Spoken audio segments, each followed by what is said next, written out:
Катя сидела на работе в ожидании делегации иностранцев.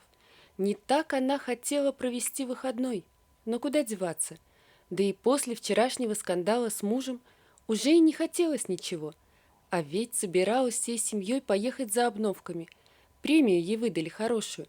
Вот и думала, дочке купить платьев и обувь, да и мужу не помешает обновить гардероб. А теперь нет ни сил, ни желания.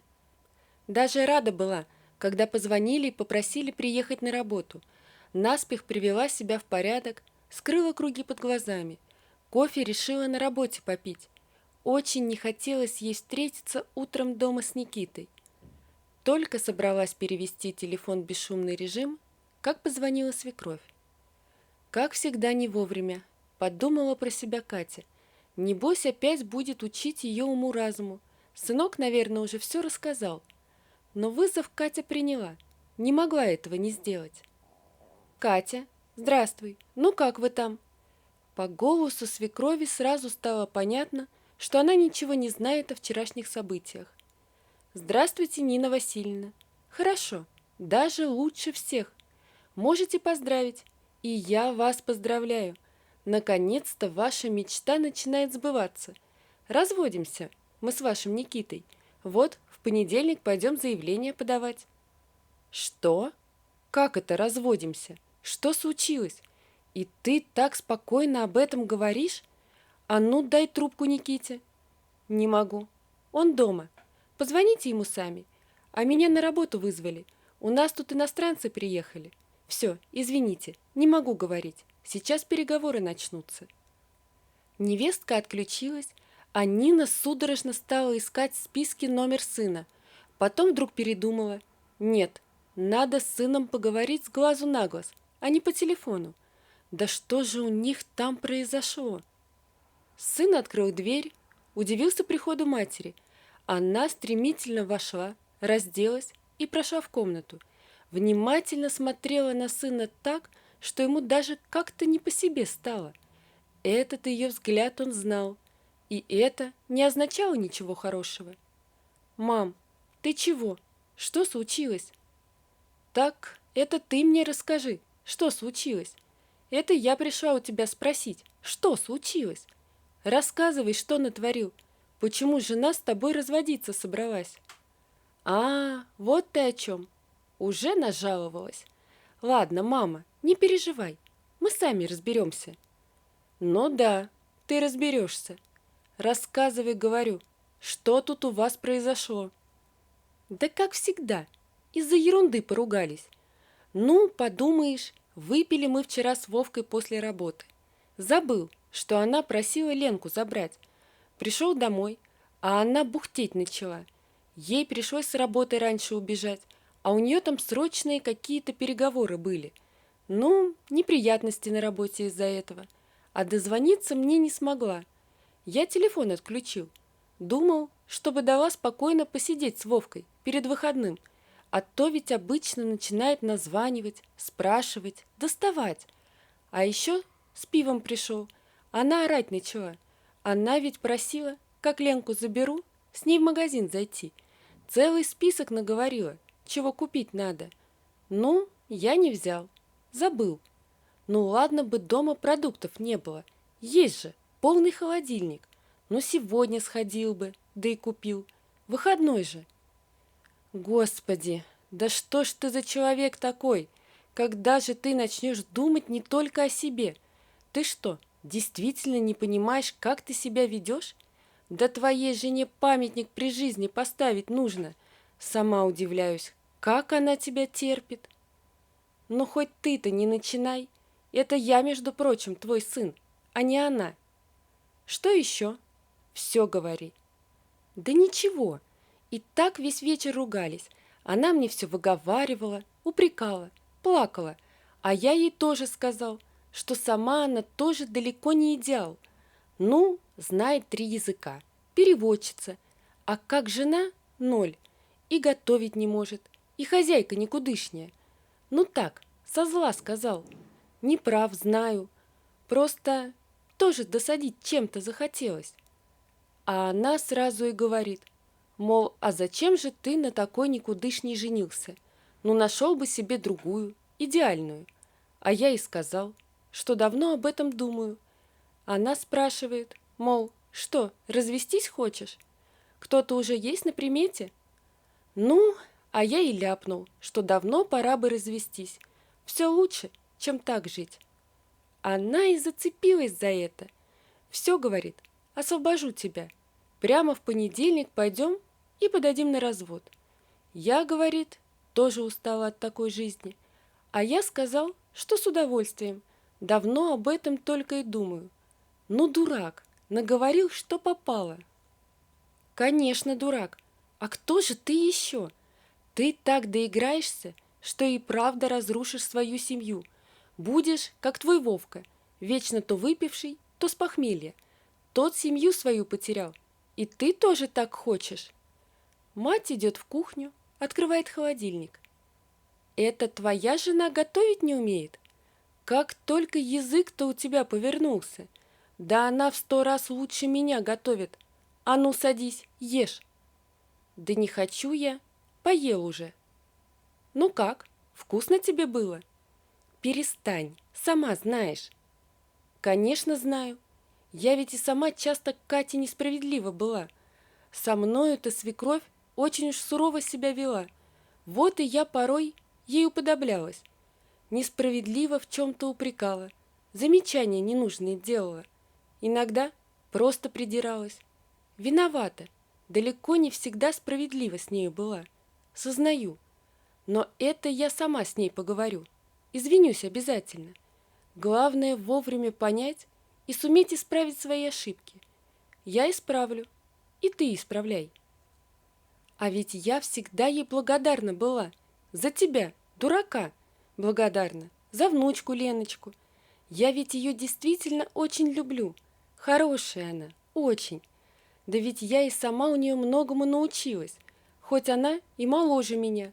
Она ведь такая хозяюшка. Готовит она получше, чем в самом дорогом ресторане. Она из ничего деликатес приготовит. В доме у нее всегда порядок. Каждая вещь на своем месте. Что ты, что Леночка, всегда сыты, одеты. Всегда все чистенькое, нарядное, все ухожены. А умница она какая! На работе ее ценят, уважают. А вот дома не видят ни любви, ни уважения. Ты посмотри, у шкафчика дверца на честном слове держится. Того и гляди, твоей жене на голову упадет. Да все дверцы расшатаны, полки все расшатаны. Ты мужик или кто? Отвертку в руки, когда брал последний раз? Или опять жена сама все за тебя делает? Ей ты по дому вообще в чем-нибудь помогаешь? Или у тебя дела поважнее? В компьютере надо посидеть? Мать идет в спальню, открывает шкаф. «Никита, а ну подойди сюда». «Ну что опять?» Мать перебирает плечики с вещами. «Сюда смотри. Вот. Вот, вот, вот. Видишь? Это все твои вещи висят. Сколько у тебя здесь рубашек? Все новенькие, красивые. Штанов коллекция. Это не считая, что в ящиках шкафа лежит. Вот, смотри. Здесь на 10 мужиков одежки хватит. А теперь сюда смотри. 2 скромных платьица, пара юбочек, 3 блузки, костюмчик летний и 1 теплый брючный, деловой, для работы. Пара джинсиков. Все далеко не новое. Не 1 год все это носит. Все. Хотя нет, куча домашнего тряпья, халаты и спортивки. Это тебе ни о чем не говорит? Как же ты так можешь? Она ведь молодая и красивая женщина. Она всю жизнь на себе экономит, чтобы вам с Леночкой что-то купить. Стыдно за тебя. Я уж не спрашиваю про подарки. Обычные цветы. Ты когда дарил жене? Молчу про театры и музеи. В кино хотя бы ты ее когда приглашал? Никита молчит, опустив голову. Ему вдруг действительно стало очень стыдно, а еще стало очень страшно, что жена действительно с ним разведется. «Мама, ты права. Я правда виноват перед Катей». «Ну ладно, раз понял, это уже хорошо.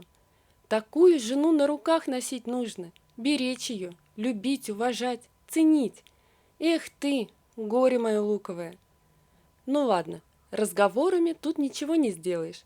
Надо тебе за ум браться. Пока жена на работе, ты дома прибери. Ленка прибежит с улицы, накорми, заставь убрать за собою. Пусть тоже к труду приучается. Пропылесосьте. И достань инструменты. Вспомни, что ты мужик. Почини дома то, что давно требует мужской руки. Сделай приятное для жены. Да, вот еще что. Мать полезла в сумочку. Вот, возьми. Она протянула сыну деньги.